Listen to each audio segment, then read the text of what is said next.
तुर्की में भूकंप से आई तबाही के बाद से ही भारत की तरफ से मदद भेजे जाने का सिलसिला लगातार जारी है। गाजियाबाद के हिंडन एयरबेस से भारी तादाद में जरूरी सामान तुर्की भेजे गए।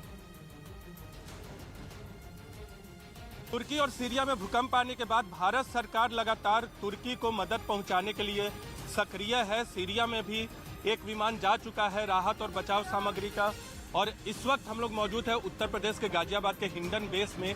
लगातार यहाँ आपको हलचल दिख रही होगी। भारतीय सेना के जवानों को देख सकते हैं। भारतीय सेना के जवान जा चुके हैं वहाँ, भारतीय आर्मी के लोग जा चुके हैं। फील्ड अस्पताल के साथ 99 आर्मी के पर्सनल जा चुके हैं, और इस वक्त राहत और बचाव सामग्री जो ये C-17 ग्लोब मास्टर है, जो कि बड़ा मालवाहक पोत है, वो आपको तस्वीरों में नजर आ रहा होगा। और भारतीय सेना के जवान लगातार राहत और बचाव सामग्री के साथ, जो हमें इस वक्त दिख रहा है, मेडिकल सामग्री के कार्टन आपको दिख रहे होंगे। इसके अलावा कुछ क्लोथिंग भी आपको दिख रही होगी जो इस विमान के जरिए भेजा जा रहा है। खाद्य सामग्री भेजी जा रही है, खाने का सामान भेजा जा रहा है, और अंदर पहले से ही NDRF की गाड़ियाँ, NDRF के जवान जो है वो मौजूद हैं। और लगातार ये जो काम है लगातार किया जा रहा है, क्योंकि भारत ने ऑपरेशन दोस्त के तहत कुछ ही घंटों में तुर्की और सीरिया को मदद देने की शुरुआत कर दी थी। जिस आसमानी रंग की जैकेट को पहनकर प्रधानमंत्री मोदी संसद पहुंचे, वो राजनीतिक गलियारों से आम लोगों तक चर्चा का विषय बनी रही, क्योंकि उनकी उस जैकेट को रिसाइकल्ड प्लास्टिक से बनाया गया। जिसे पहनकर प्रधानमंत्री मोदी संसद भवन पहुंचे, इसे केंद्रीय स्वास्थ्य मंत्री मनसुख मांडविया और बीजेपी नेता शहजाद पूनावाला ने पीएम का पर्यावरण संरक्षण के लिए संदेश बताया। पीएम मोदी को इंडियन ऑयल कॉर्पोरेशन ने एनर्जी वीक के दौरान बेंगलुरु में ये जैकेट तोहफे में दी थी। ये मदद के प्रस्ताव को ठुकरा दिया। सीरिया और तुर्की में आए भूकंप से वहां तबाही मची हुई है, और इसलिए दुनिया के कई देशों ने उनकी तरफ मदद का हाथ बढ़ाया। लेकिन जब इजराइल ने मदद की पेशकश की तो सीरिया ने उससे साफ इनकार कर दिया, क्योंकि सीरिया का मानना है कि उनके लोगों को मौत की नींद सुलाने वाले देश से वो किसी भी कीमत पर मदद नहीं ले सकता। जिसके पीछे की वजह है सीरिया और इजराइल के बीच सालों पुरानी दुश्मनी। खासतौर पर 1967 में चला 6 दिन का युद्ध सीरिया कभी नहीं भुला सकता, जिसमें इजराइल ने अकेले ही पूरे पश्चिम एशिया को हिलाकर रख दिया था। हालांकि मदद का प्रस्ताव ठुकराने वाले सीरिया का कहना है कि उसने कभी इजराइल से मदद की गुहार ही नहीं लगाई। वहीं इजराइल के प्रधानमंत्री बेंजामिन नेतन्याहू ने दावा किया कि सीरिया की तरफ से मदद मांगी गई, तभी उन्होंने इसे मंजूरी दी। उधर सीरिया में भूकंप के 2 दिन बाद भी कई प्रांतों में राहत और बचाव का काम लगातार जारी है। सीरिया में इस त्रासदी से मरने वालों की संख्या बढ़कर 2700 के पार पहुंच गई है, और इसके साथ ही मलबे से लोगों को निकालने का सिलसिला भी जारी रहा।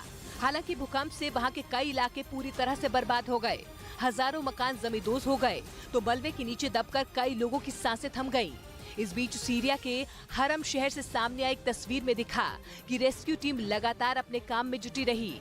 बताया गया वहां पर एक आदमी पिछले 2 दिनों से कई जगहों की खुदाई कर चुका है, ताकि वो अपने लापता रिश्तेदारों का पता लगा सके। उसके 30 रिश्तेदार भूकंप की वजह से मलबे के नीचे दब गए। हालांकि वहां राहत और बचाव की कई टीमें भी नजर आईं।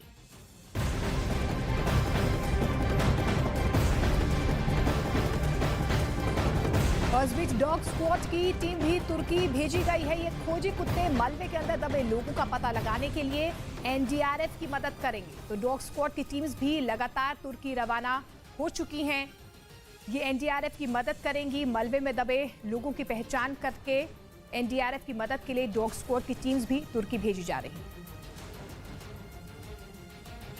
NDRF की 2 डॉग स्क्वाड की टीम पहले ही तुर्की भेजी जा चुकी है, और 2 डॉग स्क्वाड की टीम C-17 ग्लोब मास्टर के जरिए फिर भेजी जा रही है। आप देखिए, बॉब और रॉक्सी नाम बताया गया हमें। इसका क्या नाम है? ये बॉब है और वो रॉक्सी। तो ये क्या करते हैं वहाँ, कैसे काम करते हैं? ये दरअसल जो मलबे में दबे लोग होते हैं, मलबे में दबे लोग जो होते हैं उनकी पहचान करते हैं, उसमें मदद करते हैं NDRF के जवानों की। और देख सकते हैं ये जो खास इक्विपमेंट है जिसमें बंद करके ले जाया जा रहा है। पहले भी 2 टीमें डॉग स्क्वाड की भेजी जा चुकी है NDRF के जवानों के साथ, और अभी जो तुर्की में C-17 ग्लोब मास्टर के जरिए, ये रॉक्सी है, वो बॉब, ये दूसरा रॉक्सी। NDRF के जवान को देख सकते हैं वो तैयार कर रहे हैं, क्योंकि वहाँ जो तापमान है वो कम है, इसलिए तमाम जो डॉग हैं, पहले भी जो 2 डॉग भेजे गए हैं और अभी जो 2 डॉग भेजे जा रहे हैं, इनका वहाँ काम होगा कि वो मलबे के अंदर दबे जो लोग हैं, तुर्की के लोग हैं, उन्हें सूंघ कर उनकी पहचान करें और एनडीआरएफ के जवानों की मदद करें कि कहां कौन फंसा हुआ है।